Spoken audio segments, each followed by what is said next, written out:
seguir agora, eu vou falar um pouco dos mitos. A hipnose, ela era meio que um show, né? Foi muito utilizada como um show, como coisa de palco mesmo, né? Então, por conta disso e por conta do que as pessoas tinham acesso em relação à hipnose, ou tiveram acesso, muitos mitos foram desenvolvidos.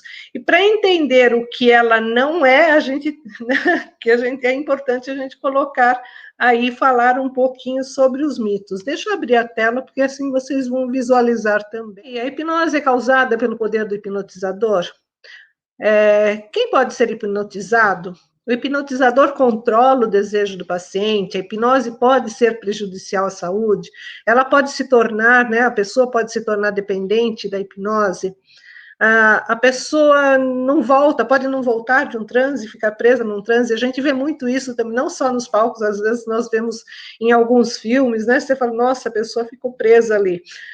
A pessoa fica inconsciente no transe, né? Uma pessoa hipnotizada, ela revela segredos, né? Tem outras, você não falar, e ela é causada pelo poder do hipnotizador. Isso vinha muito, né? A gente costumava ver, eu lembro quando assistia, não pessoalmente, mas na televisão, eu cheguei a ver muito no programa do Silvio Santos, hipnotizador que ia lá e oferecia uma cebola para alguém, e a pessoa comia, que era uma delícia, e comia como se estivesse comendo uma maçã. Isso era muito comum a gente ver. Na verdade, o que acontece? Entra essa questão que o Rafa acabou de falar, né? O rapport. E durante o rapport, a pessoa, né, cria um vínculo de confiança tão grande no outro que quando ela entra nesse estado de transe, ela acredita nisso. Mas está no poder, a pessoa tem a sua interação, né? Esse vínculo é confiar. Se ela confiou, ela vai com tudo. Se não confiou, e a escolha está na pessoa, na própria pessoa. Quem é que pode ser hipnotizado? Basicamente, todo mundo pode ser hipnotizado. E como eu falei agora há pouco, né? Às vezes a gente cria barreiras, né? Nós nos defendemos, né? Então, à medida que eu confio, né, no outro, que o processo vai ser algo positivo para mim, que eu tenho uma referência boa daquilo que virá, daquilo que eu posso adquirir, então, eu posso ser hipnotizado. Um preparo que nós fazemos para que o outro perceba, nossa, aí vem alguma coisa muito boa para mim. Eu deixo o meu consciente um pouquinho de lado ali e vou me permitindo. Todo mundo pode ser hipnotizado, só não é quem não quer. Entramos em transe várias vezes durante o dia e nós não nos damos conta, porque esse estado de transe, que é o estado, né, hipnótico, justamente quando nós entramos num estado de fluxo tão grande, num foco tão perfeito, que nós nos deixamos levar, e a gente não se dá mais conta do tempo. Quantas vezes a gente entra nisso? Quantas vezes nós começamos, por exemplo, a dirigir numa estrada, um passeio gostoso numa estrada, e você vai, e você começa a entrar num estado assim de relaxamento, e você continua dirigindo, e continua fazendo, só que você não se dá nem conta do caminho, do percurso. Quando você vê, você chegou no lugar. Ou às vezes a gente entra num banho gostoso e a água vai caindo e você vai se concentrando ali naquele momento e você vai se permitindo entrar mais para dentro de você.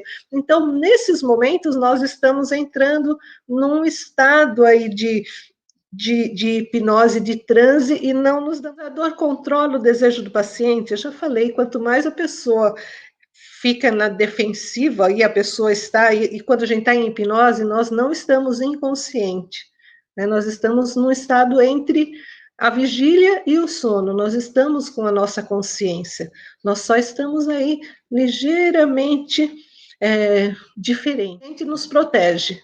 Tudo aquilo que o nosso inconsciente entende que pode ser prejudicial, e já aconteceu até comigo, com um paciente minha, estava fazendo a indução, e durante a indução eu vou contando aí uma metáfora, uma história, e vou levando a pessoa, e ela estava completamente absorvida naquilo, até que eu toquei num ponto.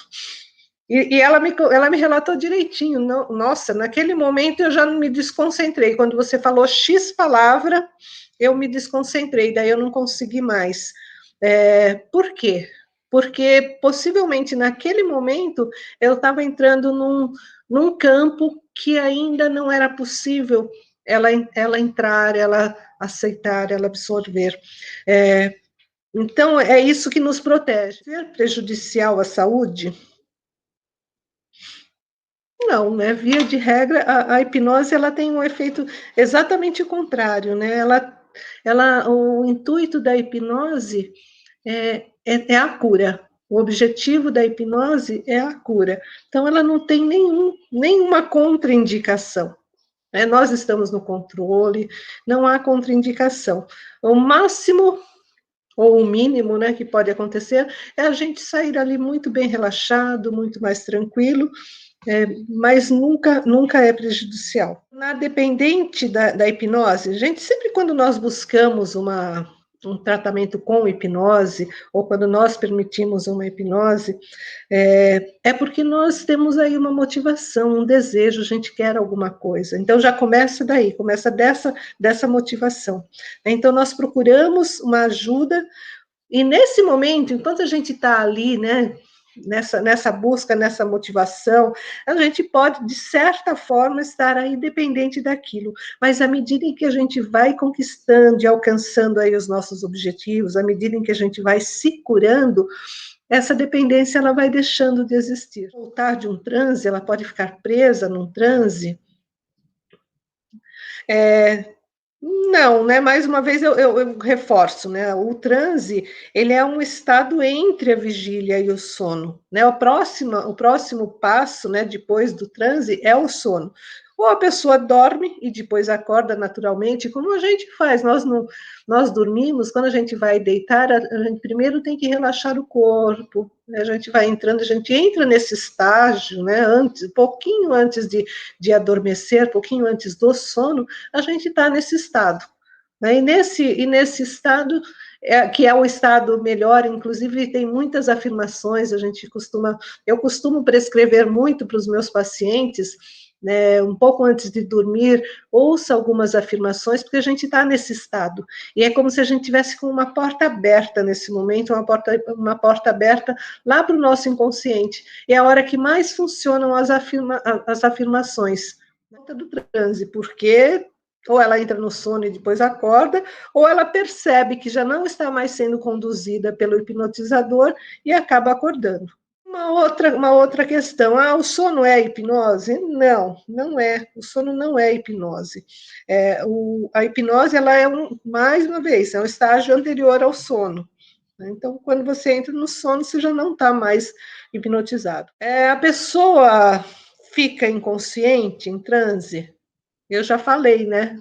A nossa, a nossa consciência, ela pode, assim, você pode reduzir aí o grau de consciência, ou pode ficar absorvido, mas a consciência está ali, nós não saímos, nós só baixamos um pouco a guarda da consciência para permitir que o nosso inconsciente absorva o máximo possível. Estado de atenção muito mais focalizado. Então, quando a gente focaliza ou foca numa coisa, seja na voz do hipnotizador, seja na história que ele está contando, seja na forma que ele está guiando, né, as instruções.